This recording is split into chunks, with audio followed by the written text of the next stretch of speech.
IPL 2024-এ champion হওয়ার পর কলকাতার এবার লক্ষ্য আইপিএল 2025। এখন থেকে আইপিএল 2025-এর প্রস্তুতি শুরু হয়ে গেছে। টি-20 ওয়ার্ল্ড কাপ শেষ, এরপরেতে ভারতীয় ক্রিকেট ভক্তদের সবথেকে বড় টুর্নামেন্ট হচ্ছে আইপিএল খুব তাড়াতাড়ি শুরু হবে। তবে এই আইপিএলের সবথেকে গুরুত্বপূর্ণ হচ্ছে নিলাম। আইপিএল 2025-এ মেগা অকশন হবে, অর্থাৎ সমস্ত দল তাদের 4টি করে প্লেয়ার রিটেন করতে পারবে এবং তাছাড়া সমস্ত প্লেয়ারদেরকে তাদের রিলিজ করতে হবে।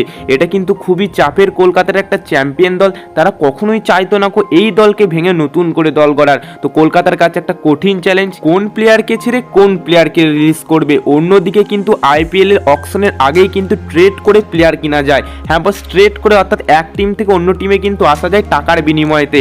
তো এটাও কিন্তু ক্রিকেট অবশ্যই করবে। তো বস এবার বলি তোমাদেরকে কোন কোন প্লেয়ারকে রিলিজ করবে, কাকে কাকে ট্রেড করবে এবং কাকে কাকে অকশনেতে টার্গেট করবে। তবে তার আগে বলে দিই, তোমরা যদি চ্যানেলে নতুন হয়ে থাকো চ্যানেলটিকে অবশ্যই সাবস্ক্রাইব করবে। তো বস প্রথমেই আসি কাকে কাকে তারা রিটেন করবে। দেখো রিটেন করা কিন্তু খুবই চাপের কলকাতা টিমের, কাকে ছেড়ে কাকে রিটেন করবে।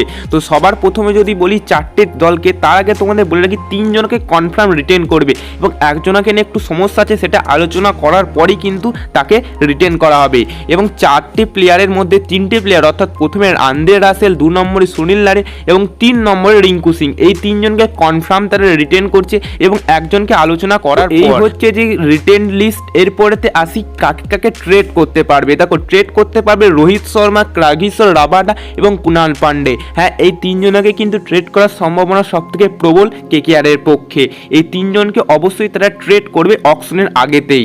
তো এরপরেতে আসি কাকে কাকে অকশনেতে টার্গেট করবে। দেখো এক এক করে নাম বলছি, তোমরা শুনে নিও। প্রথমে নাম বলার আগে বলে রাখি, কেকেআর কিন্তু সমস্ত প্লেয়ারদেরকে রিটেন করতে চাইবে অকশনেতে কিন্তু সমস্ত প্লেয়ারদের কিনতে চাইবে, যেটা আগের বছরের টিম ছিল। তবে কিছু কিছু প্লেয়ারকে ছাড়বে। তো তোমাদের প্রথম থেকে নাম বলছি। প্রথমেই ফিল সল্ট, 2 নম্বরেতে গুরবাজ, এই দুজনকে অবশ্যই তারা কিন্তু অকশনেতে কিনতে চাইবে উইকেট কিপার ব্যাটসম্যান হিসাবে। 3 নম্বরেতে ক্যাপ্টেন শ্রেয়াস আয়ার, 4 নম্বরেতে ভেস্কোটেস আয়ার, 5 নম্বরেতে বরুণ চক্রবর্তী, 6 নম্বরেতে হর্ষিত রানা, 7 নম্বরেতে অঙ্কুশ রঘুবংশী, 8 নম্বরেতে নীতিশ রানা, 9 নম্বরেতে জোফরা আর্চার, 10 নম্বরেতে ভাইভাব অ্যারোরা, 11 নম্বরেতে অনুকূল রয়, 12 নম্বরেতে ঈশান কিষান, 13 নম্বরেতে মোহাম্মদ নবী এবং 14 নম্বরেতে রবিচন্দ্র আশ্বিন, 15 নম্বরেতে হচ্ছে যে রাহুল চাহার। হ্যাঁ বস, এই ছিল আইপিএল 2025-এর টার্গেট লিস্ট কলকাতার এবং কাকে কাকে ট্রেড করবে, কাকে কাকে রিলিজ করবে। তো তোমরা চ্যানেলটিকে সাবস্ক্রাইব করে দিও। এরকমই আরও আপডেট পেতে এখনো কিছু আপডেট আছে, তোমাদের অবশ্যই ভিডিওর মাধ্যমে জানিয়ে। ভিডিওটি ভালো লাগলে অবশ্যই কি লাইক করবে। দেখা হচ্ছে পরবর্তী ভিডিওতে নতুন কোনো টপিকের সাথে।